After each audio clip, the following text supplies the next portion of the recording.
Hey friends, j'espère que vous allez bien. Aujourd'hui, c'est quoi, 10 minutes avant que... Ouais, 12 minutes avant que je dois aller chercher les petits. J'ai mis l'alarme sur mon portable. Et je me suis dit que j'allais répondre à une question que je reçois assez souvent. Le miroir s'est cassé dans le déménagement, donc je l'ai plus. On me pose très souvent les questions par rapport à mon mari et le fait qu'il apparaisse jamais sur la chaîne et tout. Et du coup, je me suis dit, vous savez quoi, je vais vous répondre vite fait dans une vidéo. Je vous ai déjà expliqué plus ou moins pourquoi je ne montre pas les enfants. Mais mon mari, très globalement, n'a pas envie d'apparaître sur YouTube, ça l'intéresse pas du tout. Au début de ma chaîne, quand j'avais genre 200 abonnés, 300, un truc comme ça, je dis à mon mari, punaise, 300 abonnés, tu imagines, c'est énorme. Et à l'époque, il y avait le tag qui tout le monde faisait 1000 fois, c'était mon boyfriend does my makeup, ou c'était des tags où c'était le mari, la femme répondre aux questions, des trucs comme ça. Je trouvais ça trop chou et je voulais trop qu'il vienne me joindre dans une vidéo comme ça. Et il disait, tu sais Patricia, si tu arrives à avoir 10 000 abonnés, je vais arriver, je vais venir dans une vidéo. Vous l'avez peut-être remarqué, mais on a largement dépassé les 10 000 abonnés sur cette chaîne. Et il est toujours là. Mais en fait, il s'attendait absolument pas. Déjà, il trouvait que 300 abonnés, c'était un truc énorme. Donc quand ça a vite passé les 10 000, il était là un peu genre... alors si tu passes les 100 000, j'ai dit ouais c'est ça. Et puis une fois que les 100 000 étaient passés, quand tu vois les 500 000. Et maintenant on n'est pas même à 500 000, on a fait juste le moitié. Et il me dit quand tu auras le million. Donc je pense plus ou moins ça ne l'intéresse pas d'apparaître sur ma chaîne. Et au départ j'étais un peu... je suis désolée, j'ai plus de miroir, c'était cassé dans le déménagement. Donc là je suis en train de juste parler à la caméra et je vois pas même ce que je fais avec le maquillage. Hop. Oh yeah, j'ai fait n'importe quoi, c'est bien.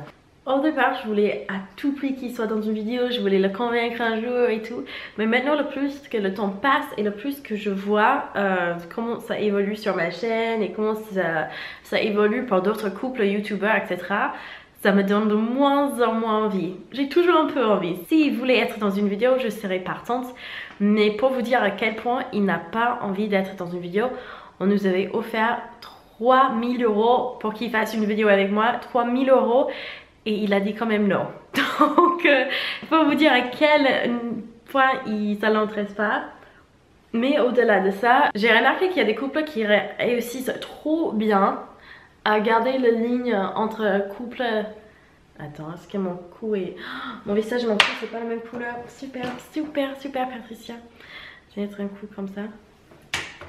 Et des couples pour lesquels c'est catastrophique. Et c'est un couple que je regardais aux États-Unis où ils avaient à un moment arrêté de montrer beaucoup des choses qui étaient en lien avec leur relation parce que le mari il a avoué, il disait parfois ça devenait tellement un business et c'était nos vies personnelles qui sont devenues le business, donc c'était difficile à se séparer. C'est ça que je faisais pour elle parce que je l'aimais et c'est ça que je faisais pour elle parce que ça ferait cool pour une vidéo.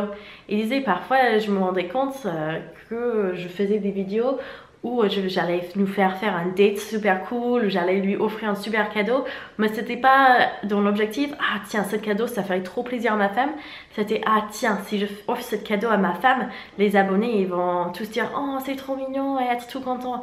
Et il s'est dit, il disait là je me suis rendu compte ça c'était quelque chose de très malsain, donc ils ont dû prendre du recul et tu réfères, mais bref c'est un truc mais en gros tu peux être même très bien dans tes bottes et au fur et à mesure quand ta vie personnelle à ce point là ça devient mélangé avec YouTube, parfois tu peux finir à avoir des conflits d'intérêts, des choses qui sont peut-être pas forcément le meilleur pour ton couple. Ou ils ont réussi à faire le bon équilibre finalement. Il avait expliqué dans sa vidéo que parfois ils montrent les choses qui font qu'ils sont cute en famille parce qu'il disait c'est inspirant, ça inspire d'autres couples de continuer à faire des efforts pour une relation qui dure et tout ça, mais que il faisait aussi des surprises qui n'avaient rien à voir, bref.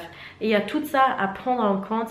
Et vous voyez aussi également quand il y a des couples qui sont sur internet, même s'ils sont adorables, mignons, toutes hyper saines, t'as toujours les gens qui vont venir et donner leur avis sur les trucs trop bizarres. Il y avait la vidéo où j'avais fait par exemple j'avais parlé de notre mariage, il y avait des photos de mariage et j'ai eu plein de commentaires hyper racistes contre les arabes et tout ça. Déjà c'est hyper déplacé, on peut se marier avec qui on veut, ça n'a rien à faire. J'étais choquée par le racisme. Mais au-delà de ça, mon mari il est même pas du Moyen-Orient, mon mari il vient de Nouvelle-Calédonie. il est kanak, il est un métis français, donc européen, et vraiment kanak des îles de là-bas. Et du coup, ça fait un très joli couleur de peau, un très beau mélange selon moi, j'aime bien. Il est grand, brun et ténèbres, c'est ténébreux, quand vous dites en français, il y a une expression pour ça. Mais il est vraiment juste adorable. Mais au moment où on expose au couple, il faut aussi être prêt pour les préjugés, et pas juste les préjugés par rapport à la réalité, mais les gens ils vont aller au-dessus, vous inventer une vie de couple qui parfois est trop bizarre. Parfois j'ai des copines et elles entendent les rumeurs sur leur couple qui sont juste trop chelous, qui sont loin, loin, loin de la réalité. Et c'est pas une couche que je veux ajouter à ma chaîne en ce moment. Au départ, quand c'était toute petite, on était une petite communauté, c'était très bienveillant et tout ça, c'était cool. Mais maintenant, je me dis, ah, en fait, ça va, c'est cool qu'on est tranquille.